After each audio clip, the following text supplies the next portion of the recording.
আবারও উঠেছে লঘুচাপ। আগামী 24 ঘন্টার মধ্যে যে সকল জেলায় হতে পারে ভয়াবহ বন্যা, যেসব জেলায় রয়েছে ভারী বৃষ্টির সম্ভাবনা, সারা দেশে কমবে ভ্যাপসা গরম, দেশের দিকে ধেয়ে আসছে শক্তিশালী ঝড় বৃষ্টি। এছাড়াও দুই বাংলার যেসব জেলায় হতে পারে ভারী থেকে অতি ভারী বর্ষণ, এবারে জেনে নেই বিস্তারিত ভিডিওতে। আসসালামু আলাইকুম প্রিয় দর্শক, সবাইকে আমন্ত্রণ জানাচ্ছি এই মুহূর্তে পাওয়া আবহাওয়ার গুরুত্বপূর্ণ নতুন আপডেটে। সবার আগে আবহাওয়ার সঠিক খবর পেতে আমাদের চ্যানেলটি সাবস্ক্রাইব করে রাখুন এবং কে কোন জেলা থেকে দেখছেন অবশ্যই কমেন্ট করে জানিয়ে দিন। বঙ্গোপসাগরে একটি মৌসুমী লঘুচাপ সৃষ্টি হয়েছে। লঘুচাপের প্রভাবে দেশের বিভিন্ন স্থানে বিক্ষিপ্ত বৃষ্টি হচ্ছে। উত্তরাঞ্চলে দীর্ঘ সময় নিয়ে ব্যাপক বৃষ্টিপাতের পর আপাতত বৃষ্টি বিরতি চলছে। তবে সিলেট বিভাগে খণ্ড খণ্ড আকারে আকস্মিক ধরনের বৃষ্টির সম্ভাবনা থাকছে। এছাড়াও প্রায় সমগ্র দেশের উপর হালকা মেঘের উপস্থিতি থাকবে। বর্তমানে দেশের দক্ষিণের অর্ধেক অংশের মধ্যে খণ্ড খণ্ড আকারে বৃষ্টিপাত চালু রয়েছে এবং বর্তমানে বেশি বৃষ্টিপাত থাকবে খুলনা, বরিশাল ও চট্টগ্রাম বিভাগের জেলাগুলোর মধ্যে।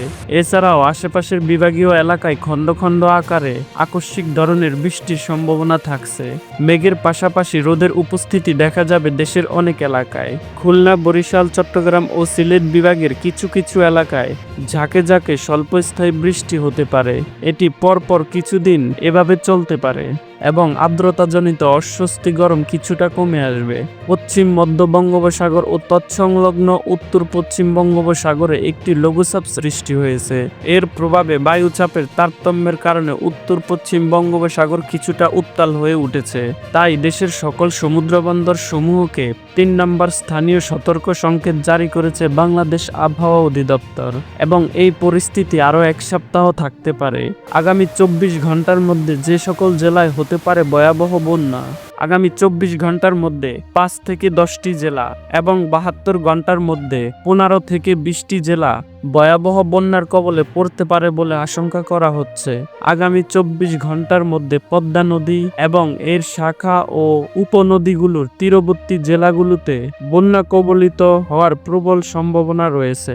এদিকে আবহাওয়ার আরেক সতর্কবার্তায় বলা হয়েছে, মৌসুমী বায়ুর সক্রিয়তা ও লঘুচাপের কারণে এখন থেকে পরবর্তী 24 থেকে 48 ঘন্টার মধ্যে সিলেট, বিশ্বনাথপুর, জয়ন্তপুর, কানাইঘাট, কোম্পানিগঞ্জ, বালাগঞ্জ, দক্ষিণ সুরমা, পেকুগঞ্জ, ওসমানীনগর, বিয়ানীবাজার, সুনামগঞ্জ, বিশ্বনাথপুর, তাহেরপুর, ছাতক, দক্ষিণ সুনামগঞ্জ, জগন্নাথপুর, হবিগঞ্জ, মাধবপুর, চুনারুঘাট, বড়লেখা, মৌলভীবাজার, পঞ্চগড়, ঠাকুরগাঁও, চট্টগ্রাম, কক্সবাজার, রাঙ্গামাটি, খাগড়াছড়ি, বান্দরবান, কুমিল্লা, চাঁদপুর, নোয়াখালী, ফেনী, লক্ষ্মীপুর, ব্রাহ্মণবাড়িয়া, ময়মনসিংহ, জামালপুর, শেরপুর ও নেত্রকোনা সহ এই সকল জায়গায় কোথাও মাঝারি আবার কোথাও ভারী থেকে অতি ভারী ধরনের খণ্ড খণ্ড আকারে বৃষ্টি অথবা বজ্রসহ বৃষ্টি হতে পারে।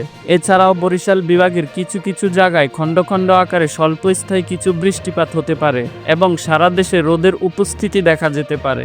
সামুদ্রিক আবহাওয়া, পশ্চিম মধ্য বঙ্গোপসাগর ও তৎসংলগ্ন উত্তর পশ্চিম মধ্য বঙ্গোপসাগরে অবস্থানরত লঘুচাপটি এখন উড়িষ্যা উপকূলের কাছাকাছি অবস্থান করছে।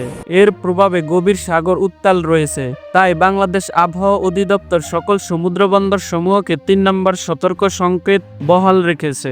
আমরা ধারণা করছি 16 থেকে 17 তারিখ সাগরের এই অবস্থা সাময়িক নিরাপদ হলেই সতর্ক সংকেত নেমে যেতে পারে, কিন্তু 18 তারিখ হতে পুনরায় উত্তাল হওয়ার সম্ভাবনা রয়েছে। তাই সতর্ক সংকেত নামলেও সাগরে নামা নিরাপদ হবে না। সুতরাং আগামী 1 সপ্তাহ গভীর সাগরে যাওয়া ঝুঁকিপূর্ণ হতে পারে।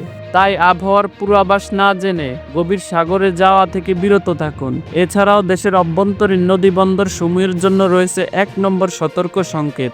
এছাড়াও বাংলাদেশ আবহাওয়াবিদ ডক্টর মোহাম্মদ ওমর ফারুক স্বাক্ষরিত এক বিজ্ঞপ্তিতে বলা হয়েছে, 15 ও 16 আগস্ট ময়মনসিংহ, চট্টগ্রাম ও সিলেট বিভাগের অনেক জায়গায় এবং রংপুর, রাজশাহী, ঢাকা, বরিশাল ও খুলনা বিভাগের কিছু কিছু জায়গায় অস্থায়ীভাবে দমকা হাওয়া সহ হালকা থেকে মাঝারি ধরনের বৃষ্টি অথবা বজ্রসহ বৃষ্টি হতে পারে। সেই সাথে সারা দেশের কোথাও কোথাও মাঝারি থেকে ভারী ধরনের বর্ষণ হতে পারে। সারা দেশে দিন এবং রাতের তাপমাত্রা সামান্য কমতে পারে। তো প্রিয় দর্শক, এ ছিল আমার হাতে থাকা আবহাওয়ার কিছু আপডেট। নিয়মিত আবহাওয়ার সঠিক খবর পেতে আমাদের চ্যানেলটি সাবস্ক্রাইব করে আমাদের সঙ্গেই থাকুন। ভিডিওটি দেখার জন্য আপনাকে অসংখ্য ধন্যবাদ।